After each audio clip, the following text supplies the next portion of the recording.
are living through the events of your life on a day-to-day basis, it is sometimes hard to know if you are witnessing an historic turning point in the life of a nation or just mistaking the noise of Washington politics as usual.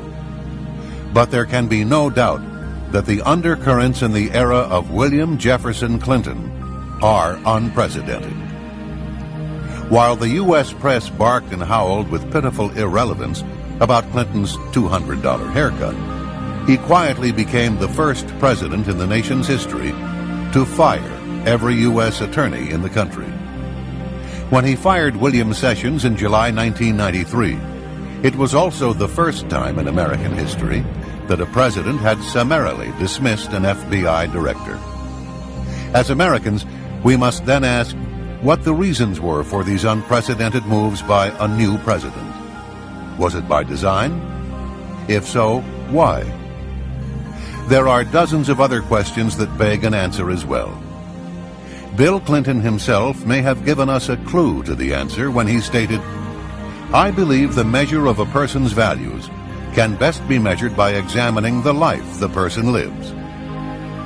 That's what this documentary will attempt to do.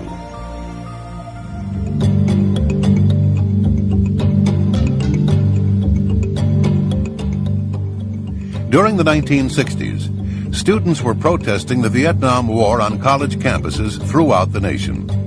It was no different at the University of Arkansas.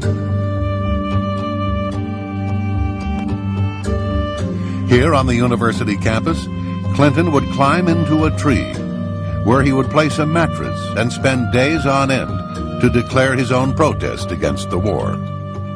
People in Fayetteville still recall walking a block out of their way just to avoid the strong stench that came from the ground below Clinton.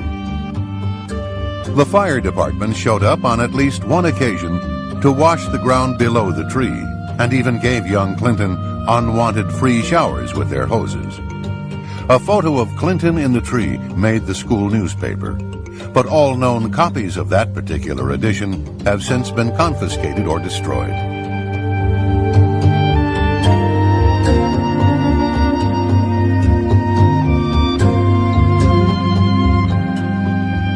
Mr. Clinton studied at Oxford in England. Most of his professors there described themselves as Marxist-Leninists or socialists. In early 1969, Clinton was called to London for a physical examination and was classified 1A, which meant Vietnam. Upon his return to Arkansas, Clinton drove to Fayetteville to the home of Colonel Eugene Holmes, commander of the Army ROTC unit at the University of Arkansas, where he begged to join the program. Clinton signed a letter of intent and gave a pledge to enter the University Law School. In the fall, he returned to Oxford, where he would help organize demonstrations against the United States outside the American embassy.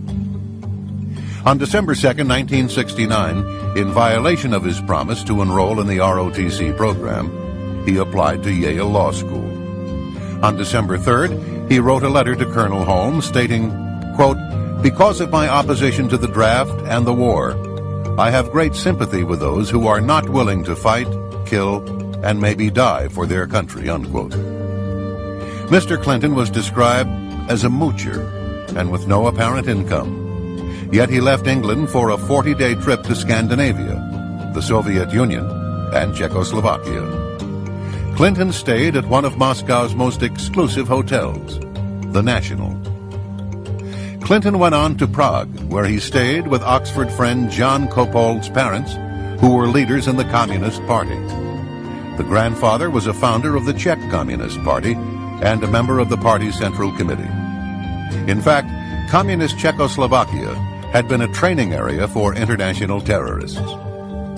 Shortly after Clinton's return to America, his friend Jan Kopold died mysteriously when he fell from the upper floors of a derelict building in circumstances that were unclear. Another close Clinton friend and a fellow draft dodger at Oxford was Frank Aller. When he returned to Spokane, Washington, he was found shot to death in September 1971. His death was ruled a suicide.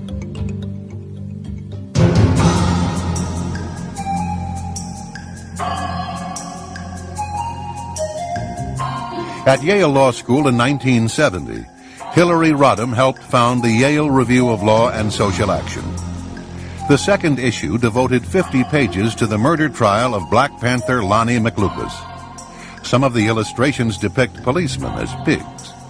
One drawing shows a decapitated and dismembered pig squealing in agony, and another one described them as, quote, a low-natured beast that has no regard for law, justice, or the rights of people, a creature that bites the hand that feeds it, a foul, depraved traducer, usually found masquerading as the victim of an unprovoked attack, unquote. Other articles encouraged experimentation with drugs, sex, and individual lifestyles.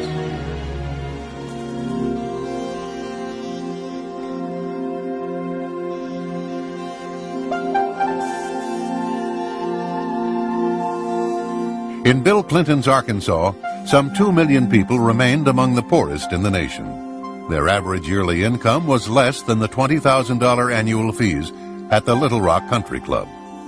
Arkansas families earning less than $9,000 a year paid nearly 4 times more state tax proportionately than families making in excess of $600,000. Arkansas remained almost last in the United States in per capita expenditure for education, in the percentage of its students completing high school, and the proportion of its citizens with college degrees. Nowhere in America is the range so great as in Arkansas, wrote the Arkansas Times in 1992, from the multi-billionaire status of the Walmart Waltons to the abject poverty of the Delta region, where Lee County is listed as one of the 10 poorest counties in the entire nation. Infant mortality there is twice the national average, and 2/3 of all children never graduate from high school.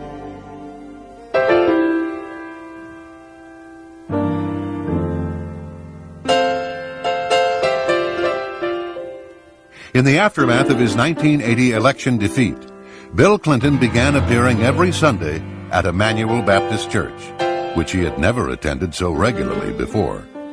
He was now seen prominently in the choir, as carefully arranged television cameras carried the service to thousands of viewers throughout the state. A convicted drug dealer and informant named Charlene Wilson testified to a 1990 federal grand jury in Arkansas that she had attended parties in which she watched as Roger Clinton passed cocaine to his brother Bill. On one occasion, Clinton got so high on cocaine that he fell into a garbage can. She also testified that the people would share sex partners, and some of the women included teenage girls. In 1983-84, local narcotics officers videotaped Bill Clinton's brother Roger, saying, quote, "Got to get some for my brother.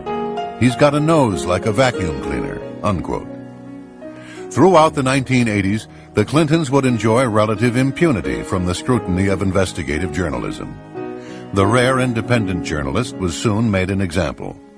Publisher Gene Wergis tried to expose ballot box stuffing and other corruption through the 1960s and 1970s, and was lucky to survive nearly a dozen attempts on his life.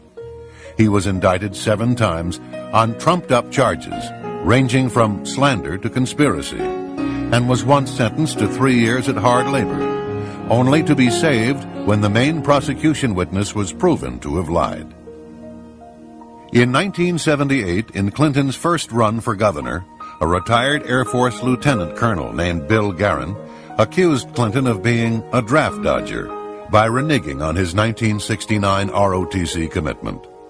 Clinton, thinking his letter to Colonel Holmes had long since been destroyed, insisted that the ROTC agreement was canceled shortly after it was made. He said he told Colonel Holmes that he would enter the ROTC program if the commander wanted him to, but he preferred to take his chances with the draft. However, the colonel would tell a different story. In September 1992, Colonel Eugene Holmes, himself a lifelong Democrat, made a final statement on the episode and presented Clinton's letter to the press. He stated that Clinton, quote, "purposely deceived me, using the possibility of joining the ROTC as a ploy, purposely defrauding the military, both in concealing his anti-military activities overseas and his counterfeit intentions for later military service, unquote. It was in this setting that Bill Clinton entered state politics in 1975. When he left in 1991, he had been governor for 12 years. What he had done in and for Arkansas, he claimed, qualified him to govern the nation.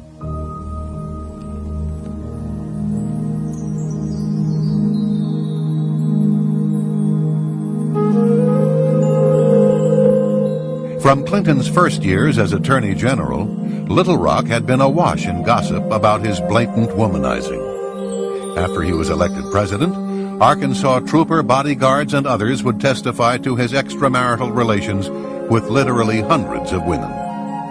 State Trooper L.D. Brown stated that on state time and using state cars, he drove the governor to over 100 extramarital affairs and guarded him during those encounters. Brown was Clinton's favorite trooper, and he received dozens of books from the governor, many of which he still retains. In one law book, there's a sentence to the effect that adultery is not a crime and is underlined twice in red. Larry Patterson was an Arkansas state trooper for 31 years and a personal bodyguard for then-Governor Clinton for 6 years. More than once, Patterson said, he stood guard and witnessed the department store clerk performing oral sex on Governor Clinton in a parked car, including the parking lot of Chelsea's elementary school and on the grounds of the governor's mansion. It was probably the most bizarre time I've spent in my tenure with the state police. I was required to go out into the audiences to get women's telephone numbers, their names for him, to block streets, to sit in women's driveways till the wee hours of 3 and 4, 5 o'clock in the morning at their apartment complexes. That's what I was required to do. That was just part of the job. I was told when I protested about that if I didn't like it, I'd find another job. Did you feel soiled? Did you feel in any way disdain for this man that you were assigned to risk, quite frankly, your life for? But your job did not turn out to be saving his life or protecting him. You, quite frankly, turned out to be someone assigned to procure... It's a pimp. I didn't want to use that word, but how did that make you feel? Well, you know, it was real easy to get caught up in all the hoopla at first. But after a while, after you saw the way he treated people, that's not the way that I was taught. It was not the standards that I was raised by. And it bothered me a lot.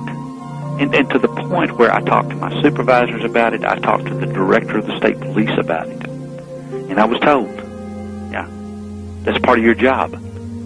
In fact, Bill Clinton told me one time, he said, Larry, you may be required to lie, to steal, to kill, to protect me, to cover me.